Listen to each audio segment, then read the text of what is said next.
အားလုံးပဲမင်္ဂလာပါရှင်ဒီနေ့မှာတော့တဘာဝငပြောတိကြောက်ကလေးအကြောင်းနည်းနည်းပြပြချင်ပါတယ်တဘာဝငပြောတိကြောက်ကဘယ်လိုပုံစံလေးလဲဆိုတော့အရင်ပြပါမယ်ရှင်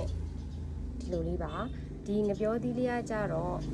ပျော့လေးပေါ့နော်ဒီလိုပျော့လေးနဲ့စားလို့ကောင်းပါတယ်ကျွတ်ရွရွကြီးတော့မဟုတ်ဘူးပျော့လေးနဲ့စားလို့ကောင်းတယ်နောက်တစ်ခုကဒီငပြောတိကိုတဘာဝငပြောတိပါဘယ်လိုမျိုးလဲဆိုရင်ချမ်းနေတိုက်ရိုက်ယူပြီးတော့လုံးဝဆေးမအုပ်ဖဲနဲ့ကုတ်ခုရွက်နဲ့အုပ်ထားတဲ့ငပြောတိလေးပါအဲ့တော့အယောင်လေးကဒီမှာကြည့်မယ်ဆိုဝင်းဝင်းအီဆက်ဆက်ကလေးနဲ့အရင်စားလို့ကောင်းပါတယ်ကျမ်းမာရေးနဲ့ညီညွတ်ပါတယ်နောက်တစ်ခုဒီမှာကဖယုံစီဘန်ဒါစီပေါ့နော်ပြောနှမ်းဖြူနှမ်းနဲ့အစစ်ဆန်လေးပါပါတယ်ကျမ်းမာရေးနဲ့ညီညွတ်တဲ့အစစ်ဆန်လေးတွေနဲ့ကျမ်းမာရေးနဲ့ညီညွတ်တဲ့တဘာဝငပြောတိကြောက်ကလေးဖြစ်တဲ့အတွက်ဒီဟာလေးကိုစားမယ်ဆိုရင်ဘေးရွက်ဆိုကြလုံးဝမရှိဘဲနဲ့ကျမ်းမာရေးညီညွတ်စာနဲ့စားလို့ရပါတယ်ကျမတို့ရဲ့တရေစာအနေနဲ့ပဲစားဒါမှမဟုတ်ရင်ကလေးတွေဆိုလို့ရှိရင်ကျမတို့ကလေးတွေကြောင်းသွားတဲ့အချိန်မှာတရေစာအနေနဲ့ပေးလိုက်လို့ရှိရင်လည်းအဆင်ပြေပါတယ်ရှင်ဒါကတော့ကျမတို့ဒီ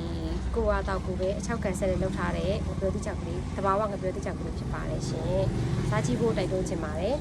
နောက်တစ်ခုကကျမတို့ဒီမှာပေါ့နော်ဒီလိုမျိုးလေးဒီထုတ်ကလေးဆိုရင်တော့1200ကျပ်နဲ့ရောင်းပါတယ်နော်ဒါဆိုရင်တော့1500နဲ့ရောင်းပါတယ်ရှင်ဒီငပြောတိ6ကိုဖောက်တယ်ယူမယ်ဆိုလို့ရှိရင်လည်းဖောက်တယ်ပြပါတယ်ရှင်ဖောက်တယ်စီကတော့ဈေးတစ်မျိုးရှိပါတယ်အများကြီးရှိပါတယ်ရှင်အဲ့တော့တစ်ခါမှမစားရသေးဘူးဆိုရင်တော့စားကြည့်ပါ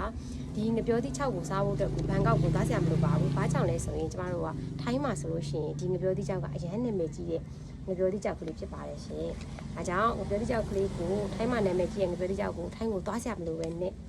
ဒီမှာဖုန်းလေးချက်ဆက်လိုက်ရုံနဲ့စားလို့ရပါတယ်ရှင်ချက်ပေါက်ကလည်းပြောလို့ရပါတယ်ကျေးဇူးတင်ပါတယ်